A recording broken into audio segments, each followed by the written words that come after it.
Hi guys, I'm Esther from edUcate. Today in this video I'm going to show you why listening is very important in negotiations.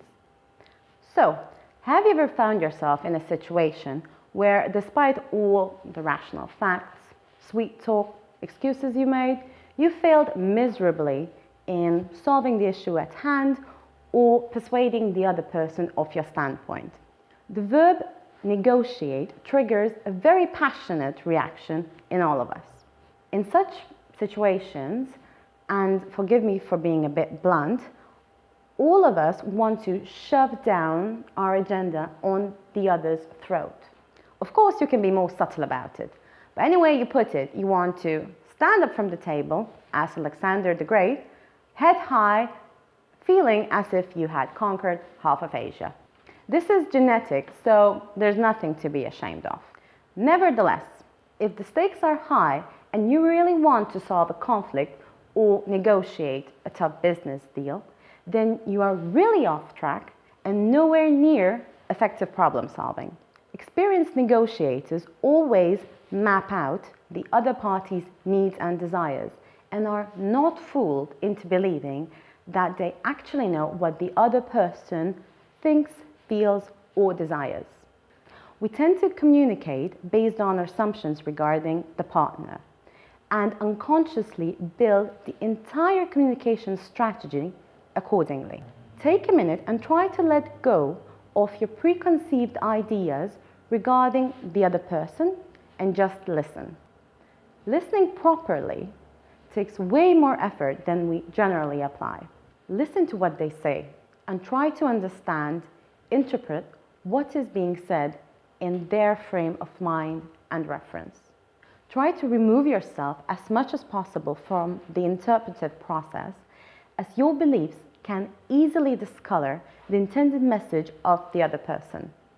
The following video serves as a perfect example of what it's like when we believe firmly in our opinion and how our grasp of the situation fixes our minds and how we perceive what is happening.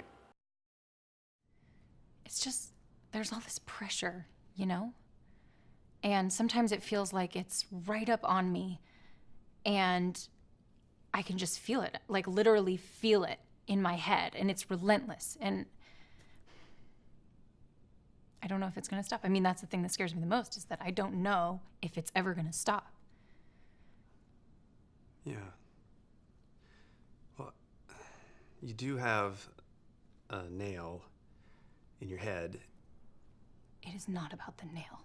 Are you sure? Because, I mean, I'll bet if we got that out of there... Stop trying to fix it. No, I'm not trying to fix it. I'm just pointing out that maybe the nail is causing... You always do this. You always try to fix things when what I really need is for you to just listen. No, see, I don't think that is what you need. I think what you need is to get the nail See, you're out. not even listening now. Okay, fine. I will listen. Fine. It's just... Sometimes it's like there's this achy... I don't know what it is. And I'm not sleeping very well at all. And all my sweaters are snagged. I mean, all of them. Yeah, that sounds really hard. It is.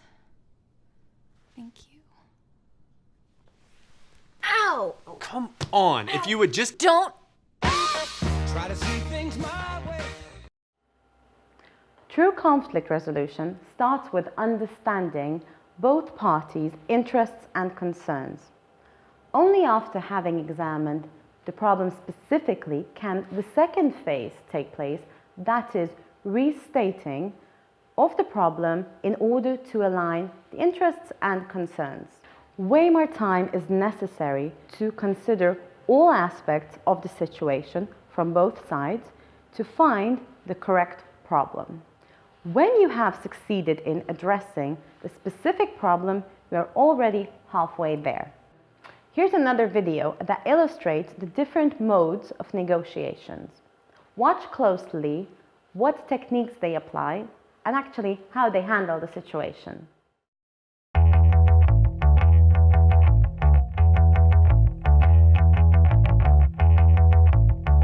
Is it nice? I like this one.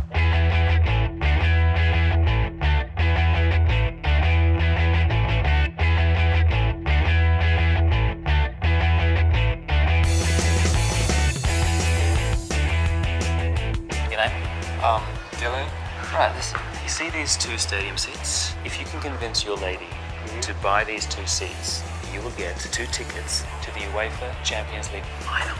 Really? Scam. Honey? It's a pair of stadium seats. Exactly. $18.99 for 2 chairs. $2,000 I can get a good mattress. Why would I want stadium seats in my house? So what do you think? No. Can you put stuff in it? My butt? Why can't you just sit on the couch? They just spoke to me. I don't even know what this is doing here. Is this some sort of prank? They spoke to you. They did? Do you realize that this is half my wedding dress? We'll just get a cheaper one. No, it's dirty. Baby, Yeah, I look. love those. Yeah. Don't you like them? I do. I love them a lot. We just Let them go. If they like it, they can have it. We have to buy these now. It's plastic. It's durable. It's an investment, like those designer handbags of yours. We won't even have to worry about the dogs chewing on them. They would contrast well because they would be the sculptural piece in my... Always come up with I thought you hate red. I love red. This will give our home an industrial feel. And industrial is the in thing right now. Not buying it. There's no way this is coming to my house. It's not happening. No, we're going.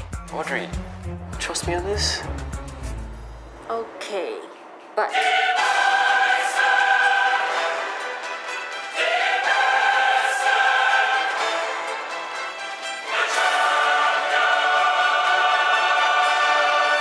Decisive victory there for Dylan.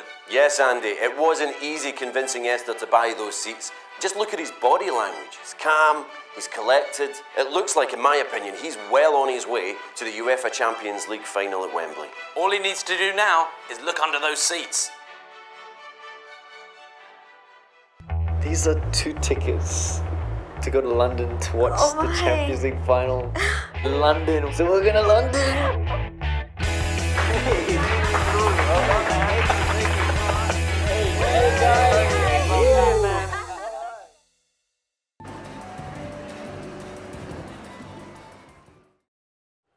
When the guys started to reason with their girlfriends and list several things for buying the chairs, their arguments soon fell flat, basically because of 2 reasons.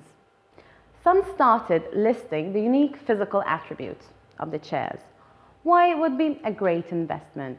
Another tried to find budget for it by saving money on finding a cheaper wedding dress. On the one hand, they mentioned things that either had a neutral or negative effect on the girls. On the other hand, their arguments were only factual, which by its very nature provokes counter-arguments and triggers actually the critical thinking in a person. When the persuasions were aimed at emotions, in the case of the last boyfriend who actually dared to make that sincere remark, "Trust me," that won the game for him. Communication experts say that addressing the other on an emotional level is just as important as rational reasoning, as it often gets you a lot further. People can't relate to facts as well as to other people. Establishing a personal connection with your partners through an honest remark, sharing fears or other personal stories is more likely going to help you influence them in their decision making. The second lesson to be learned is try to be sincere and as open as possible, since these are also key aspects of negotiating.